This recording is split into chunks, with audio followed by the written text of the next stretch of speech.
Hey guys, it's your brother in Christ, Weston. Thanks for joining me today. So today's article comes out of End Times Headlines. Let's get into it. Okay, as you can see, we are back in the office. Got my wife's lovely fiddle plant back here. We have a lot of these.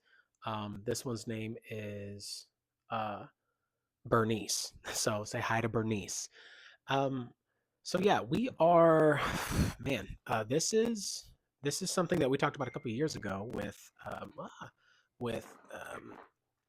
China investigating Taiwan and the possible invasion of that. I think that was almost 2 years ago when I made a video on that. So let's just read. It says here China is reportedly constructing D Day style barges for possible Taiwan invasion. And now, if I believe if they breach Taiwan, that's an act of war and NATO gets involved.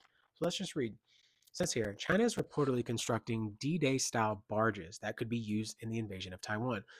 According to Naval News, at least three of the new craft have observed Guangzhou shipyard in southern China. Experts told The Telegraph that the barges, seemingly drawing inspiration from the Mulberry Harbors, which I'm not familiar with, built for the Normandy landings in 1944, could prove critical in the amphibious invasion of Taiwan. So, I mean, I guess barges that breach the waters and come on land. Is that what that is?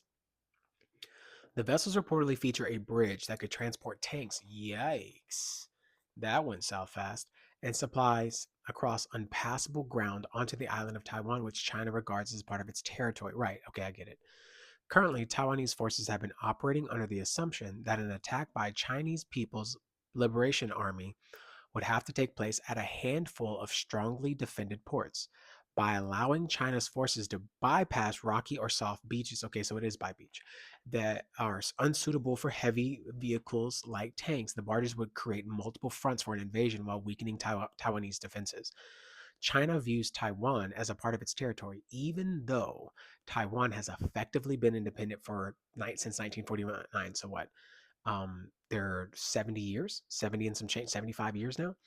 Um, and Xi Jinping, the leader of China, China regularly threatens Taiwan with incursions of warships and fighter jets. We've seen this throughout the years, recently since 2020 at least, that I've been aware of and kept track of at least on this channel. Although these actions stop short of a direct confrontation, Xi Jinping, the leader of China, stated in the New Year's message 2 weeks ago that the reunification with Taiwan is inevitable. These people on both sides, the people on both sides of Taiwan Strait, are one family. No one can sever our family bonds. That sounds like a dictator, dude. Um, something out of a movie. And no one can stop the historical trend of the national reunification, he said to the CCTV China state broadcaster. Reports this month indicate that Taiwan's military is considering recruiting foreign fighters to address troop shortages amid growing pressures from the People's Liberation Army. Meanwhile, Donald Trump several has appointed several hawkish, I'm not sure what that means, foreign policy advisors to his transition team, though he has pledged not to allow the US to become involved in foreign wars.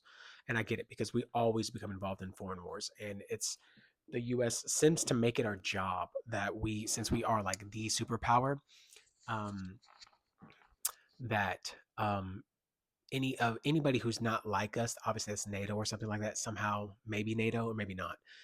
If I guess if it was NATO, we would be a part of that war because we are under a policy, a document of said where leaders have signed to do that. So that's probably not it.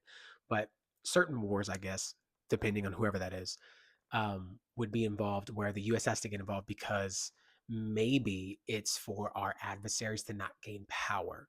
And we see that as a threat, as if they gain any kind of power over a nation that is, let's just say, neutral, then that means that's one extra person, one extra nation under said power of our adversaries, which makes sense. Yet, to our detriment, we send billions of dollars, manpower, technology, and we take that from America to put into somebody else's pocket, and we're fighting a war for them or a proxy war, aka what we've been doing with Ukraine. And then what happens to the American people? Our economy goes through the roof. We have losses of jobs. We get the repercussions of something like that. It's not a war on our home front, it's a war on somebody else's. And so, yeah, I could definitely see why he doesn't want to be involved.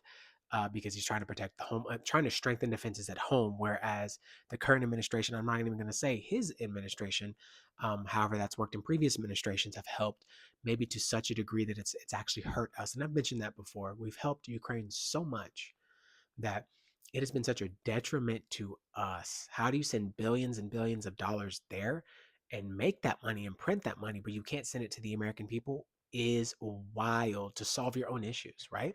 Right? That I don't get it. I don't get it. As if it's not available, but it clearly is available. These finances, these funds, these resources.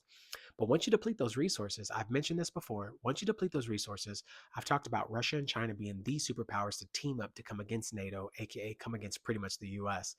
And after we're out of resources, we are so left vulnerable to an attack that we wouldn't be prepared and it would devastate us. And then we would end up becoming under their rule because we emptied out our pockets to other nations and not able to build these things back up because it takes manpower to literally rebuild all the resources we've done, whether it's nukes, whether it's fighter pilots, whether it's military arms, whether it's the manpower, the technology, the funds for that, anything on ground or under or sea, right, in the ocean, naval bases, military bases, food, all kinds of stuff to sit there, and even the technology to detect that, right?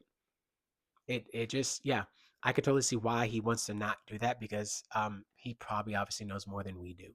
But that would be my thought here is that China wants to do it, and I believe that I've said it before when this happened 2 years ago with Russia doing that. That if the U.S. got involved, that China would try to back Russia, and so if the U.S. gets involved and China invades, then once that happens, Russia will back China, and it's full blown World War III. There it goes, right there, because we have to get involved. I believe they are under NATO or something like that, and you'll have to fact check me on that for sure. I don't want to speak out of turn here, but that's my thoughts, man.